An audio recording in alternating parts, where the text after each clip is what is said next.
सशङ्खचक्रं सकिरीटकुण्डलं सपीतवस्त्रं सरसीरुहेक्षणम् सहारवक्षः स्थलकौस्तुभश्रियं नमामि विष्णुं शिरसा चतुर्भुजम् अशेष संसार विहारहीन मादित्यगं पूर्ण सुखाभिरामं समस्त साक्षिं तमसः परस्तान् नारायणं विष्णुमहं भजामि नारायणं विष्णुमहं भजामि। वैशाख मास महात्म्य को 10औं अध्याय में मैथिल महाराजले भन्नुभयो, हे ब्राह्मण देवता, काम की पत्नी रतिले देवताहरूले उपदेश गरिएको जो अशून्य शयन नामको व्रत गरिन् त्यसको मलाई विधान बताउनुहोस्। यस व्रतमा के दान गरिन्छ, यसको विधि र विधान के हो, पूजा कसरी गरिन्छ, त्यसको फल के हो, हे पृथ्वीका देवता यो भन्नुहोस्। मलाई यो सुन्ने उत्कट इच्छा भइरहेको छ। यो प्रकारको प्रश्नलाई सुनिसके पछाडि श्रुतदेवले भन्नुभयो, हे राजन, हरिले रमालाई बताउनु भएको साराका सारा पापलाई नाश गर्ने अशून्य शयन नामको व्रत म हजुरलाई बताउँदछु, सुन्नुहोस्। जुन व्रत गर्नाले देवताहरूका अधिपति, लक्ष्मीका स्वामी, जगतका नारायण, जगतका नाथ, सारा पाप समूहलाई नाश गर्ने विष्णु भगवान अत्यन्त प्रसन्न हुनुहुन्छ। हे राजन, जो जन पातक नाश गर्ने यो व्रत नगरेर गृहस्थ जीवन बिताउँदछन् भने गृहस्थ जीवन पनि निष्फल हुन्छ। हे राजन, श्रावण महिनाको शुक्ल पक्षको द्वितीयादेखि यो उत्तम प्रकारको अशून्य शयन नामको व्रतलाई सुरुवात गर्नुपर्दछ। हे राजेन्द्र, चतुर्मासाभरि व्रतीजनले हविष्यको भोजन गरोस्, 4 महिना सकिएपछि व्रतको पारायण गरोस्। हे राजन, यसले कल्याण हुन्छ।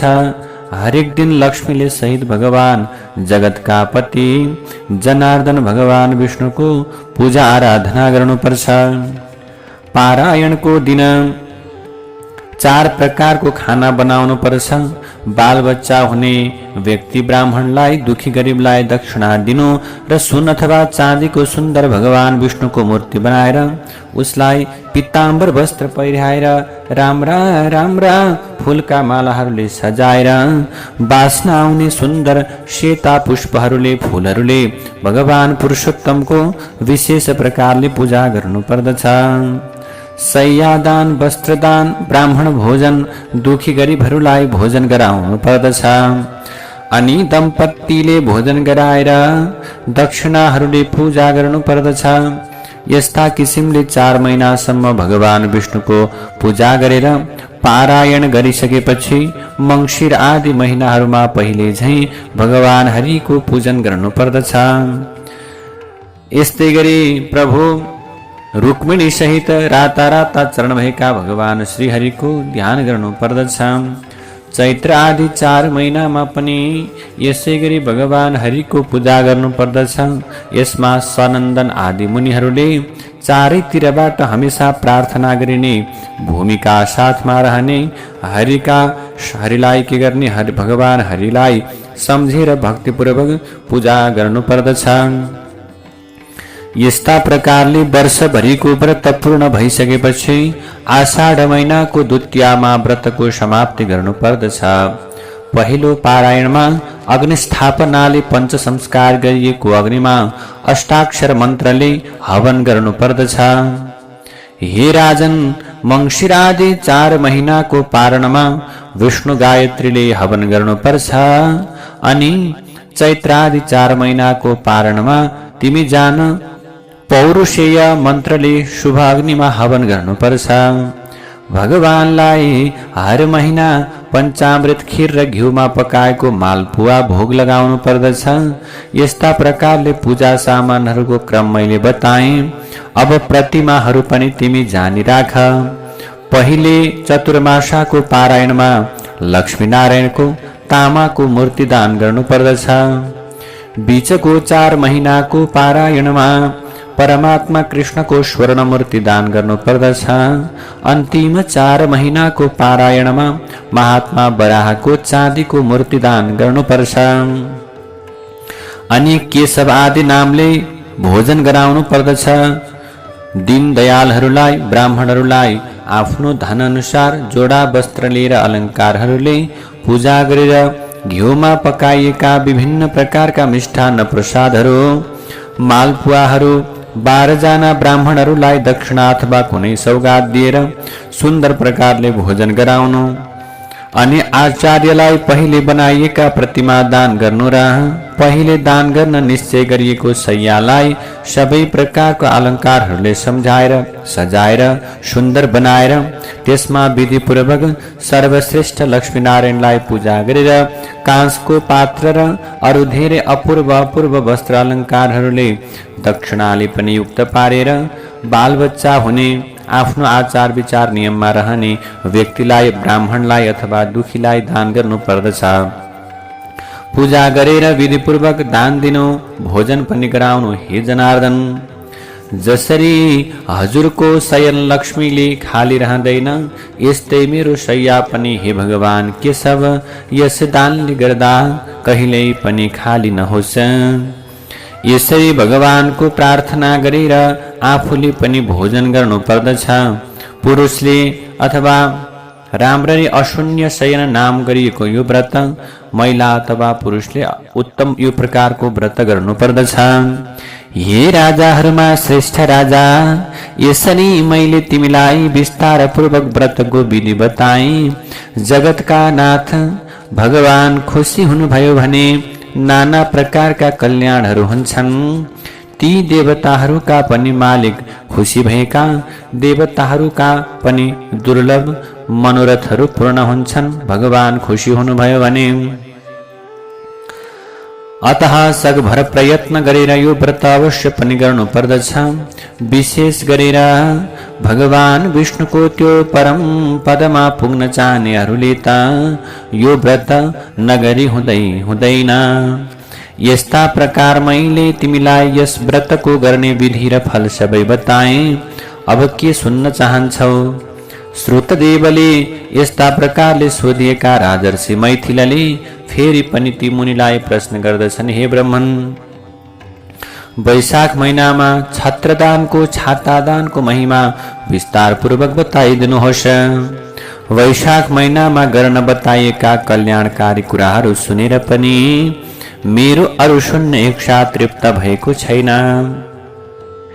यस्ता प्रकारको तिनको कृतिकारी पुण्य बढाउने कुरालाई सुनेर ती भाग्यमानीलाई ठूला कृतिवाला श्रुतदेवले भन्नुभयो।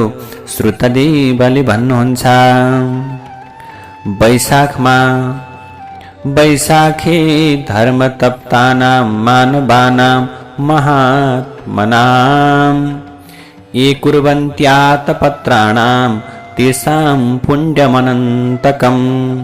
वैशाख महिनामा धूपले तातेका व्यक्तिहरूलाई, मनुष्यहरूलाई, महात्माहरूलाई जो छाता र छत्री आदिको दान गर्दछन् भने तिनीहरूलाई ठूलो पुण्य हुन्छ। यस विषयमा म अत्यन्त पुरानो इतिहास उदाहरण स्वरूप बताउँदछु, ध्यानपूर्वक सुन। वैशाख महिनाको धर्मलाई लक्ष्य गरेर पहिले सत्ययुगमा यो इतिहास बनेको थियो। उहिले बंगाल देशमा हेमकान्त भन्ने नामले विख्यात भएको कुशकेतुको छोरा जो राजा शस्त्रधारीहरूमा श्रेष्ठ र बुद्धिमान अत्यन्त सुन्दर थिए। एकपल्ट शिकारमा आसक्त भएका उनी जंगलमा प्रवेश गरे। त्यसै जंगलमा धेरै प्रकारका मृगहरूलाई र बँदेलहरूलाई मारेर थकाइले पलस्त भएको मध्याह्न समयमा मुनिहरूको आश्रमतर्फ गयो। त्यसै बेलामा सतर्ची नामका ऋषिहरू व्रतमा तल्लीन भएर समाधि लगाई राखेका थिए। यसै कारण ती बाहिरी जगतका कार्यहरू केही पनि जान्दैन थिए। आफू आउँदा पनि निश्चल रहेका ती ब्राह्मणहरूलाई देखेर क्रोधिएको उसले मार्ने मन गर्यो। तब ऋषिका 10,000 शिष्यहरूले राजालाई रोके। अरे दुर्बुद्धि, हाम्रो कुरा सुन। समाधिमा रहेका गुरुहरू बाहिरी कार्यहरू केही पनि जान्दैनन्, त्यसैले क्रोध नगर। तब क्रोधले घडबडाएर, त्यसो भए हे ब्राह्मण केटा हो, हिँडाइले थाकेको मेरो अतिथि सत्कार तिमीहरू नै गर। यस्तो प्रकारको कुरा शिष्यहरूलाई बतायो। तब यसरी राजाले भनिएका शिष्यहरूले भिक्षा मागेर खाने हामीहरूले गुरुहरूको आज्ञा नपाइकन हे राजन कसरी आतिथ्य गर्ने भनेर राजालाई सुन्दर प्रकारको प्रसङ्ग सुनाए। गुरुहरूको अधीनमा रहने हामीहरू आफ्नै मनले अतिथि सत्कार गर्न सक्दैनौँ।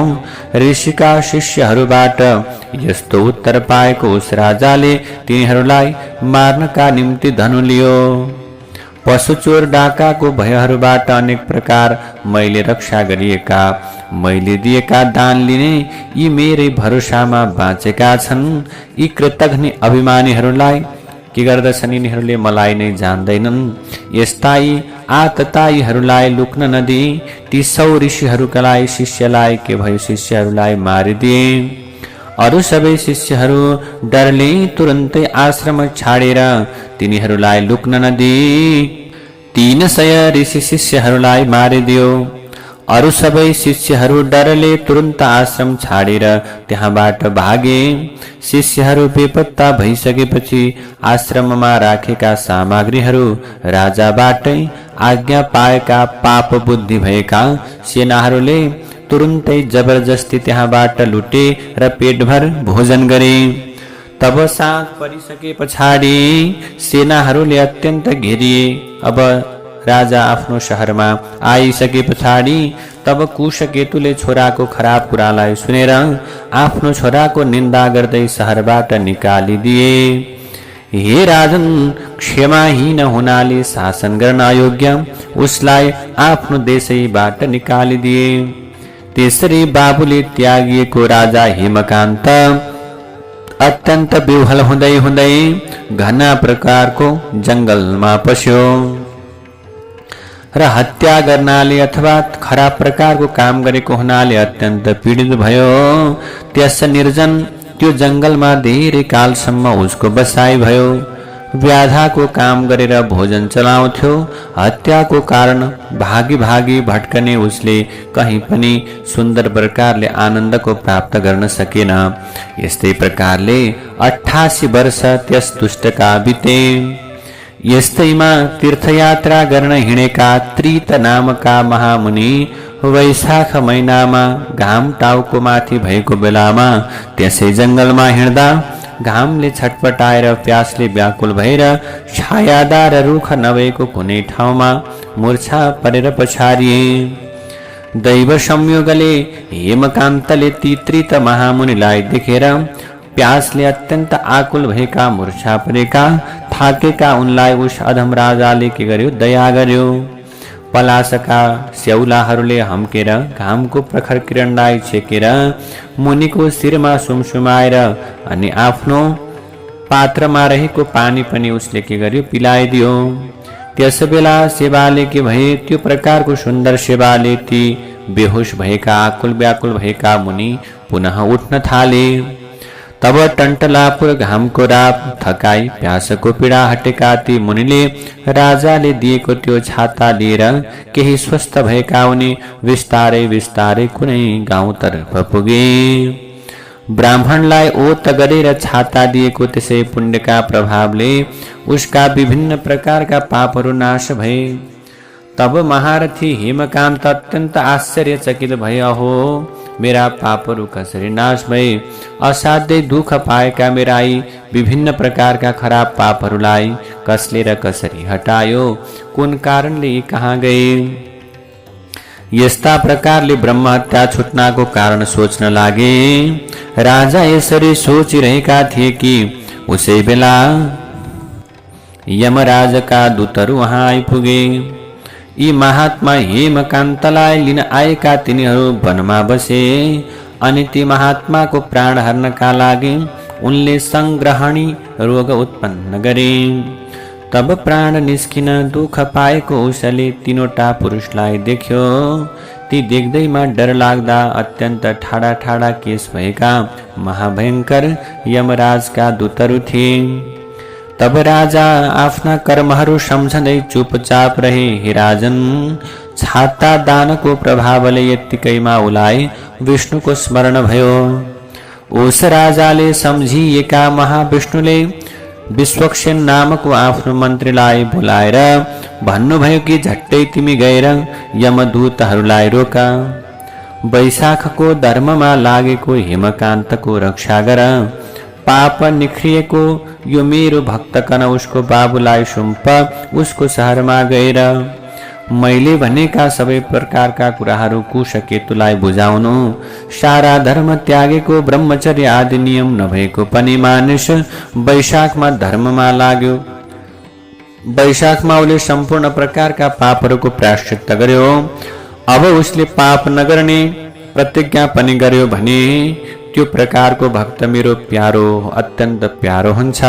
यसमा कुनै पनि प्रकारको संशय छैन। पाप गरेको पनि तिम्रो छोरो मुनिको रक्षामा लाग्दा वैशाखमा गरेको छत्रदानले छाता दानले पाप रहित भयो। यसमा कुनै शंका छैन। त्यसै छाता दानको प्रभावले शान्त दान्त र दीर्घायु भएको यो शूरता उदारता आदिले युक्त भएको छ र अरु गुणहरूले पनि अब तिमी समान भएको छ। त्यसै कारणले यस महाबलीलाई राज्यको भार सुम्प भनेर विष्णुको आज्ञा भएको छ भन्ने प्रकारको राजाहरूमा उत्तम कुशकेतुलाई काम गराएर बाबुको वंशमा हेमकान्तलाई राखेर म भएको ठाउँमा आओ भगवानले भन्नुभयो।